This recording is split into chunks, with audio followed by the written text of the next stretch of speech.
Hi అండి, welcome back to my channel. ఈ వీడియోలో సింపుల్ అండ్ టేస్టీ చికెన్ కర్రీని ఎలా ప్రిపేర్ చేసుకోవాలో చూద్దాం. చికెన్ కర్రీ ప్రిపేర్ చేయడానికి ఇక్కడ నేను 1.5 kg చికెన్ని నీట్గా ఉప్పు పసుపు వేసి కడిగి పెట్టాను.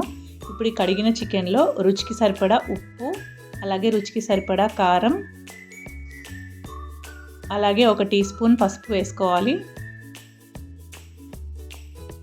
ఇప్పుడు ఇందులోనే 1 టీ స్పూన్ ఆయిల్ వేసుకోవాలి. అలాగే 1 టేబుల్ స్పూన్ అల్లం వెల్లుల్లి పేస్ట్ వేసుకోవాలి. వీటన్నింటిని మంచిగా కలపాలి. మనం ముందే ఈ విధంగా కలిపి పెట్టుకోవడం వల్ల మనం కూర వండేటప్పుడు ముక్కకి ఉప్పు కారం బాగా పడుతుంది. ఈ విధంగా మంచిగా కలిపి పక్కన పెట్టుకోవాలి. ఇప్పుడు స్టవ్ పైన ఒక ప్యాన్ పెట్టుకొని అందులో ఒక 2-3 టీ స్పూన్ల ధనియాలు తీసుకోవాలి.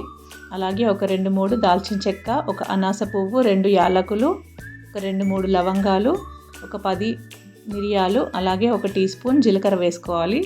వీటన్నింటినీ దూరగా వేయించుకోవాలి.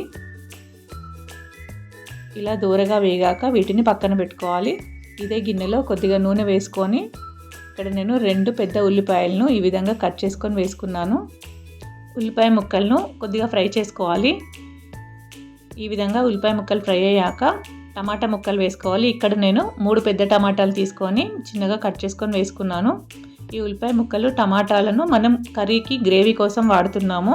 ఇప్పుడు ఇవి మగ్గాక వీటిని మిక్సీ జార్లోకి తీసుకొని పక్కన పెట్టాలి. ఆలోపు స్టవ్ పైన మళ్ళీ ఒక గిన్నె పెట్టుకొని అందులో 4 టేబుల్ స్పూన్ ఆయిల్ వేసుకోవాలి.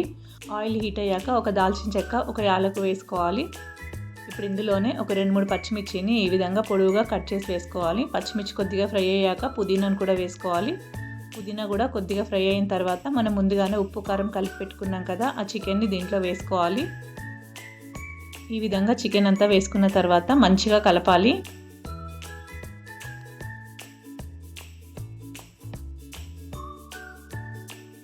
మంచిగా కలిపి ఈ చికెన్ని మూతపెట్టి ఒక 7-8 నిమిషాల వరకు మగ్గించాలి మీడియం ఫ్లేమ్లో పెట్టి.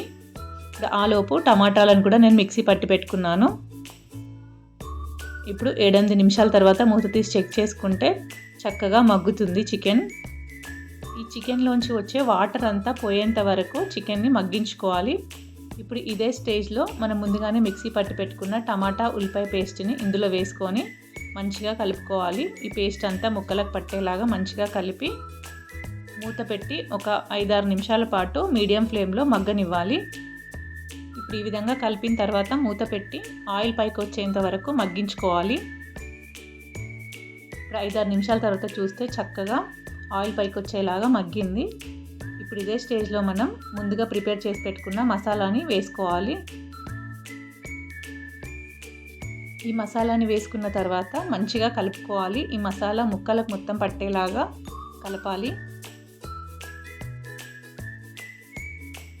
ఈ ప్రాసెస్ అంతా లో టు మీడియం ఫ్లేమ్లోనే చేసుకోవాలి. మనం లో టు మీడియం ఫ్లేమ్లో చేసుకుంటేనే కర్రీ నిదానంగా ఉడుకుతుంది, టేస్ట్ కూడా బాగుంటుంది. ఇప్పుడు ఈ విధంగా కలిపి మూత పెట్టి ఒక 2 నిమిషాల పాటు మగ్గనివ్వాలి. ఆ మసాలా అంతా ముక్కలకు పట్టి టేస్ట్ బాగుంటుంది. ఇప్పుడు ఈ విధంగా 2 నిమిషాల తర్వాత చూస్తే చక్కగా మసాలా అంతా ముక్కలకు పట్టి ఆయిల్ పైకి తేలుతుంది. ఇదే స్టేజ్లో మనం వాటర్ పోసుకోవాలి మన గ్రేవీకి సరిపడా.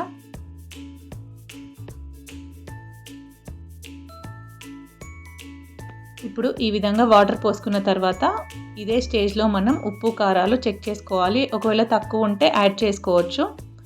ఇలా వాటర్ పోసుకున్న తర్వాత మూత పెట్టి ఒక 7-8 నిమిషాల పాటు మీడియం ఫ్లేమ్లో మగ్గించుకోవాలి.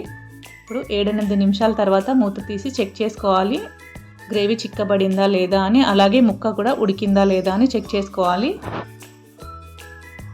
ఇప్పుడు ఇక్కడ ముక్కని ఈ విధంగా నేను చెక్ చేస్తున్నాను. ముక్క చక్కగా ఉడికింది, గ్రేవీ కూడా చిక్కబడుతుంది.